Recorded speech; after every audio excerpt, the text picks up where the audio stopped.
It's never too late to reinvent yourself if you're not happy.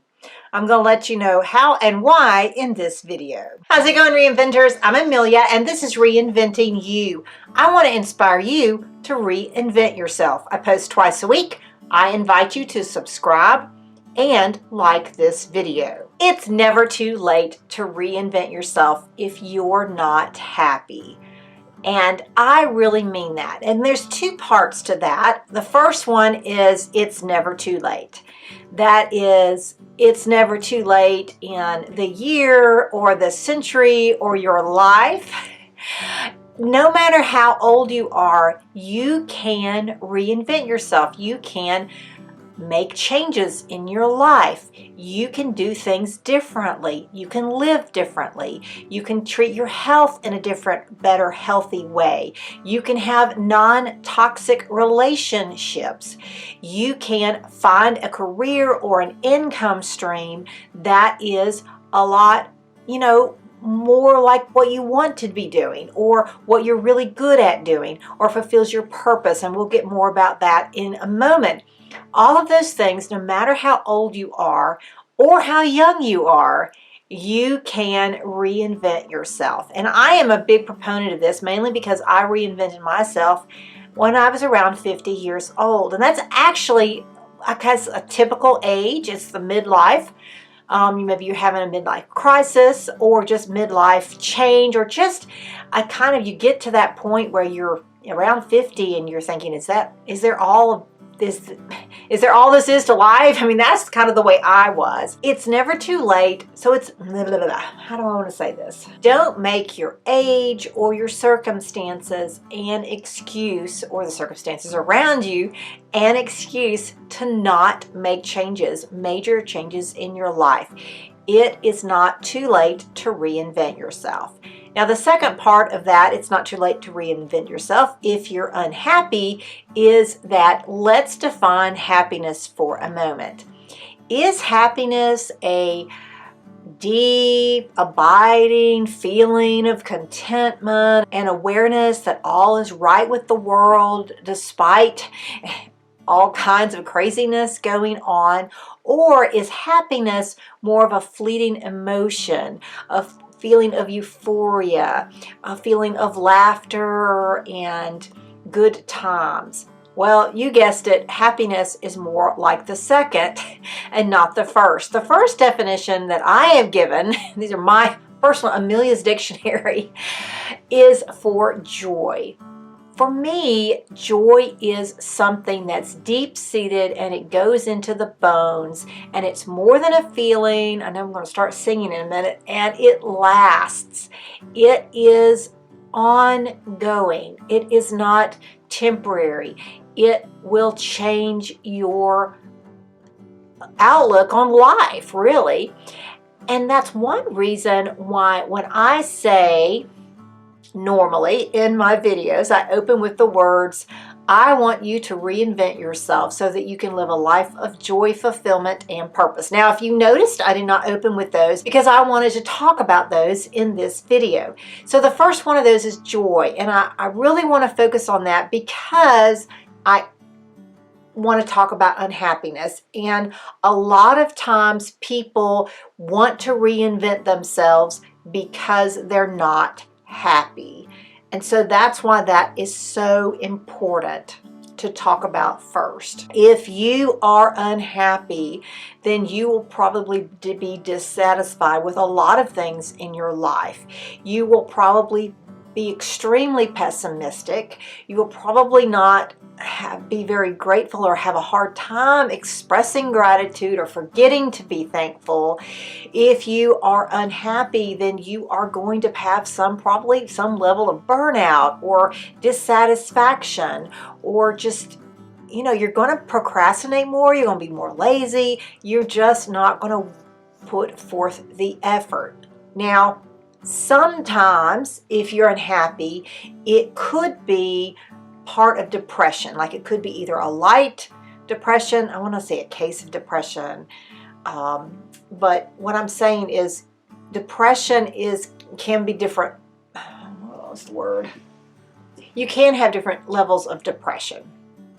And sometimes I've suffered from depression myself.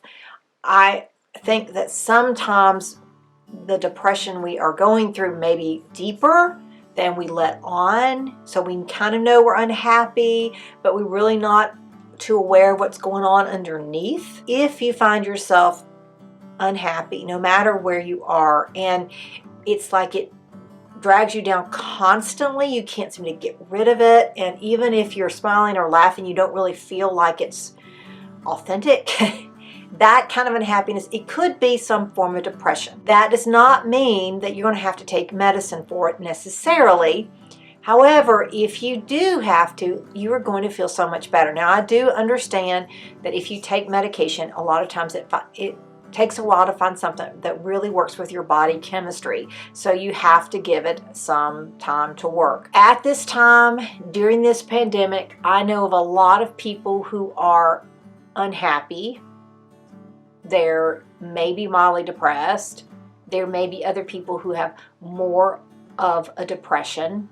So one of the first things I tell you to do, and I said this one time before when somebody made a comment about quitting their job, I said, with just a few sentences that he gave me, I said, I think maybe first you need to talk to a counselor and work through some other things before you think about changing jobs and quitting your job. But one of the first things you have got to do is take care of yourself.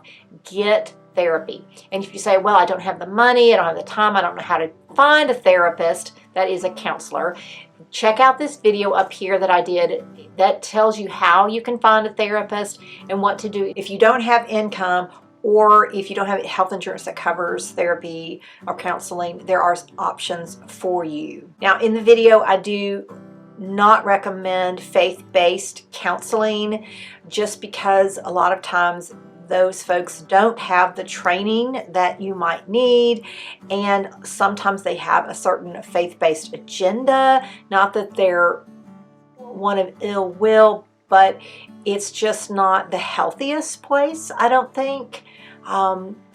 If you just need somebody to talk to, that's one thing, but I don't recommend it for actual therapy. So I talk about that in that video, so I just wanted to bring that out there. Now, one of the reasons that I reinvented myself, or I chose to reinvent myself, and I quit my job and I retired early, was that I went to a suicide prevention workshop, and it really opened my eyes to the fact that a lot of times when people get to around the age of 50, they have a lot of dissatisfaction with their life, with their career, with their relationships, all of these things, and sometimes that will lead to depressive episodes, and it can lead to suicide. But before I go any further, I do want to put here on the screen the suicide hotline. I put it on here before. I think I had it on in that video about therapy. I think I put it on the screen there as well.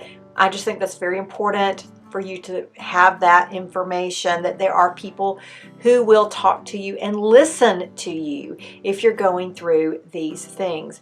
Now, in my own case, this was years ago, I had a series of miscarriages, and I went through some depressive episodes, especially around the holidays.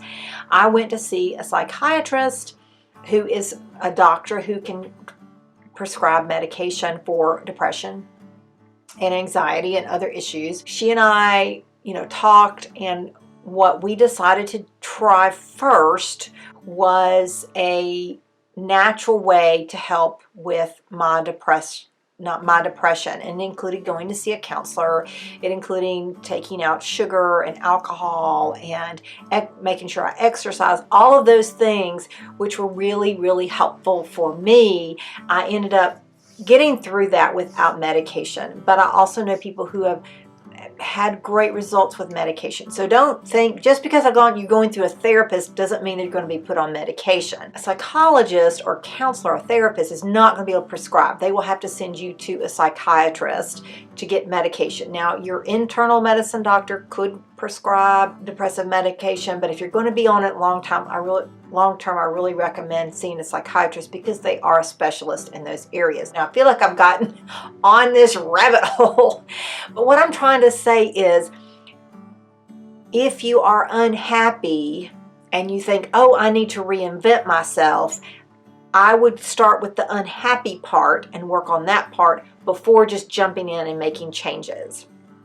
And the reason is, when I felt like I was unhappy, and I'd been in the ministry for almost 20 years, and I had been in the same church for almost 9 years, and I really realized, I was like, okay, maybe I just need to change churches.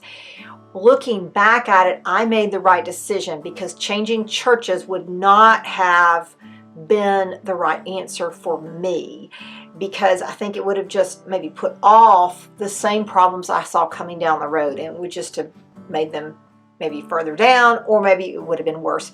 I don't know.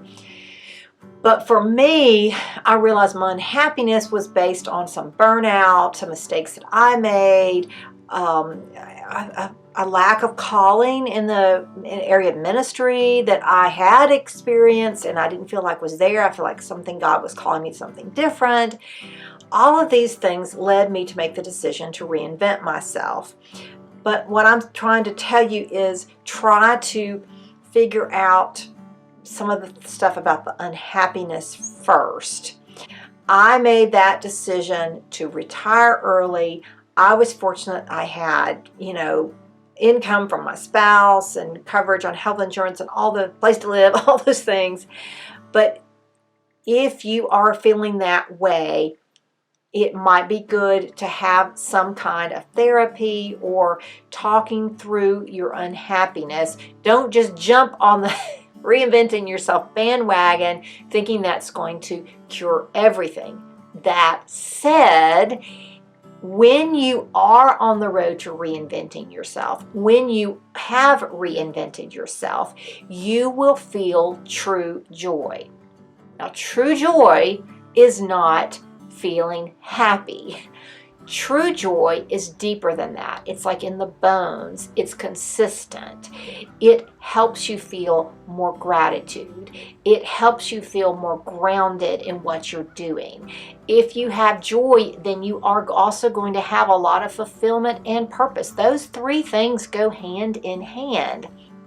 If you feel joy, it is a part of you. It is not going to be dependent on whether this person is kind to you or that person is nosy to you, or if the situation in your life changes. The joy will remain consistent.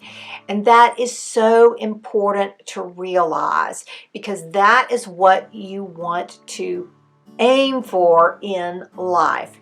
Now, when it comes to fulfillment and purpose, just a couple of things. Those really go together.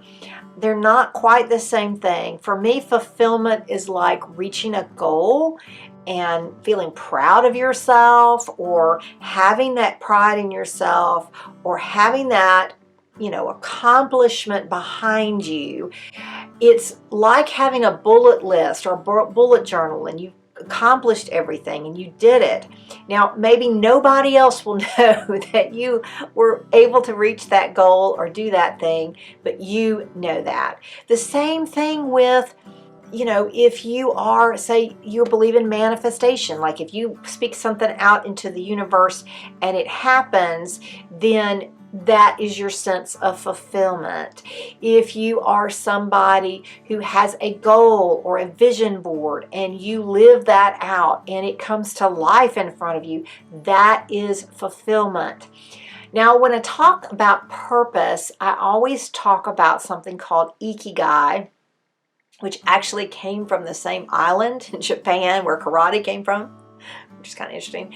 Ikigai is basically living your life purpose. And when you live your life purpose, you have to have 4 things in balance.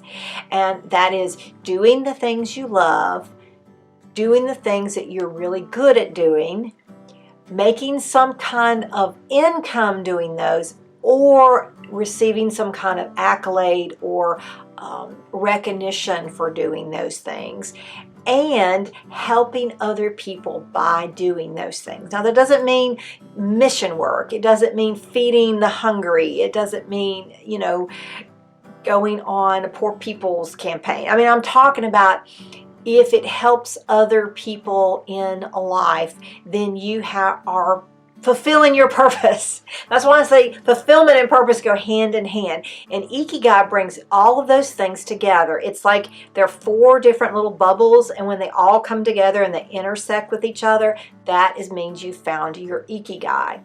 And when you have found your Ikigai, when you're living out your purpose, when you are getting that sense of fulfillment in your life, you will have joy. Reinventing yourself is the path to get there. As I said before, you really need to deal with the why am I unhappy question before you can really jump into reinventing yourself. But if you say to yourself, or you're after watching this video, you think, well, you know, I'm unhappy, but I don't feel like I really need to go see a counselor. I don't think it's like depression or anything. I want to reinvent myself.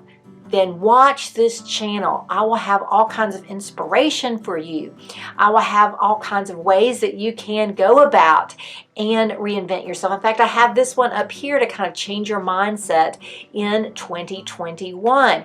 If you feel like you need help on particular topics, please, in the comments below, let me know. Hey, Amelia, would you talk about, you know, breaking down toxic relationships, or cutting the cord on toxic relationships, or, you know, changing the way I view the world? Whatever it is you need in your reinventing journey, I want to hear from you, because I want to continue to inspire you, because I want you to live a life of joy, fulfillment, and purpose. It is never too late to reinvent yourself. If you're feeling unhappy, please give me a thumbs up if this video was helpful for you. Have a great one.